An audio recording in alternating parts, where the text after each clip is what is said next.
জায়গাটার নামই ফিলিপাইনি মার্কেট।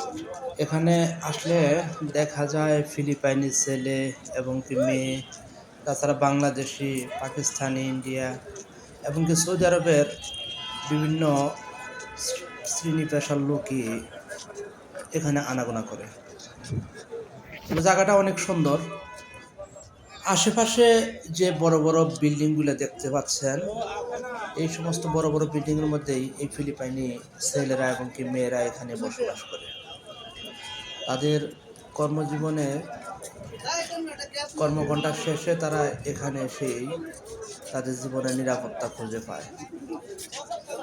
এরা সবসময় নিজের খাবার দাবার, নিজের পোশাক পরিচ্ছদ এবং কি ইচ্ছামতো নিজ স্বাধীনভাবে চলতে ভালোবাসে।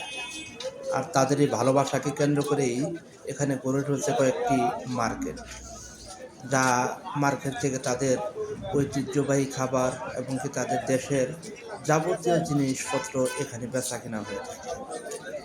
অধিকাংশ লোক অন্যান্য ধর্মাবলম্বী হলেও মুসলমান ধর্মেরও কিছু ফিলিপাইনি লোক আছে। এখানে বাংলাদেশি, ইন্ডিয়া, পাকিস্তানি এবং কি অন্যান্য দেশের প্রবাসী যারা আছে, তবে এখানে ল্যাপটপ এবং কি কম্পিউটারের কাজ হয় সব থেকে বেশি। এবং আপনারা যদি ইউটিউবের মধ্যে দেখে থাকেন, যে সমস্ত ডিএসএলআর ক্যামেরা এবং কি পুরাতন আইফোন বিক্রির মার্কেটও হচ্ছে এই ফিলিপাইনি মার্কেটে।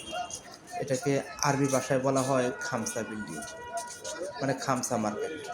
এখানে পাশাপাশি 5টা বিল্ডিং থাকার কারণে এই জায়গাটার নাম হচ্ছে খামসা মার্কেট, মানে 5 বিল্ডিং।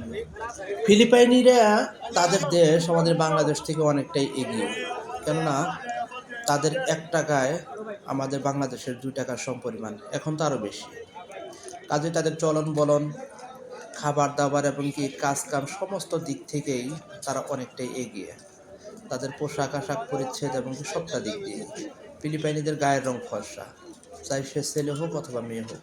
সেখানে কালো রঙের কোনো মানুষ দেখা যায় না, যদিও থাকে 2-1 হয়তো বিরল। আমরা যেমন কাজের খোঁজে সৌদি আরবে পাড়ি দিচ্ছি, দুবাই, ইমারাত, বিভিন্ন জায়গায় যেরকমভাবে পাড়ি দেই, তারাও তাদের নিজের দেশ ছেড়ে এখানে আসছে তারা কাজের সন্ধানে। তবে তারা বাংলাদেশ থেকে অনেকটাই এগিয়ে এবং কি উন্নত মানের কাজের দিকেই তারা ধাবিত বেশি। যেমনটা তারা হয়তো বিভিন্ন হসপিটালের নার্স অথবা স্পা সেন্টার, পার্লার এবং কি বিভিন্ন ম্যাসাজ সেন্টারে তারা বিভিন্ন প্রকার কাজ করে থাকে।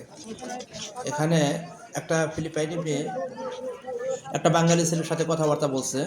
তাদের কথাবার্তা এবং কি আচরণ দেখে আমি বুঝতে পারলাম যে হয়তো কোনো রিলেশনে জড়ানোর আর কি কোনো প্ল্যান নিচ্ছে।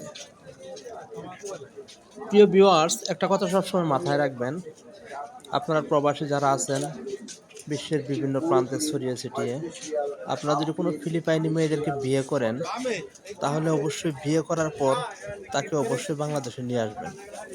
কেননা ফিলিপাইনি মেয়েরা অনেকেই সংসারী হয়, সেটাও আমরা জানি, কিন্তু তাদেরকে নিয়ে তাদের দেশে বসবাস করা বোকামি ছাড়া আর কিছু নয়। এক্ষেত্রে অনেক লোক তার নিজের সহায় সম্বল সব কিছু হারাইছে, এটাও আমরা জানি।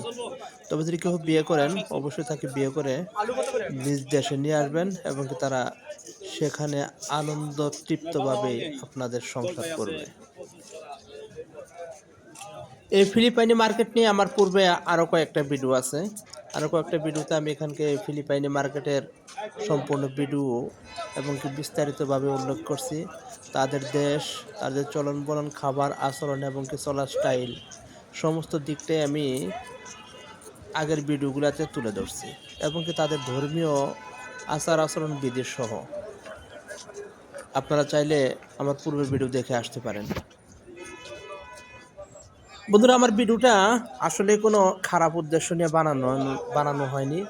আমার ভিডিওটা বানানোর একমাত্র উদ্দেশ্য হলো, আসলে এই সৌদি আরবের এই ফিলিপাইনি মার্কেটটা অনেকটাই সুন্দর এবং কি তাদের কর্মচঞ্চল জীবন এবং কি চলার স্টাইল, যা কিছু দেখে আমরা কিছুটা মেসেজ পেতে পারি যে আসলে জীবনে চলার পথটা কীরকম হওয়া উচিত, এই জিনিসটা যেন আমরা বুঝতে পারি। এই জন্য আমার আজকের এই ভিডিওটা বানানো। যারা বাংলাদেশে আছেন এবং কি প্রবাসে যারা আছেন, তারা অবশ্যই দেখতে পারেন। এখানে আমি আগের ভিডিওতেও দেখাইছি, যারা ফিলিপাইনি মেয়ে এখানে সবজি বিক্রেতা, তারাও কেমনটা স্টাইল নিয়ে চলে এবং কি তাদের পোশাক আশাক কতটা পরিষ্কার পরিচ্ছন্ন, যা আমাদের বাঙালিকে অনেকটাই হার মানায়। বন্ধুরা, এই ছিল আজকে আমার ভিডিওটা যদি ভালো লাগে অবশ্যই একটা লাইক দিবেন আর সাথে থাকবেন। আসছি পরবর্তী ভিডিও নিয়ে।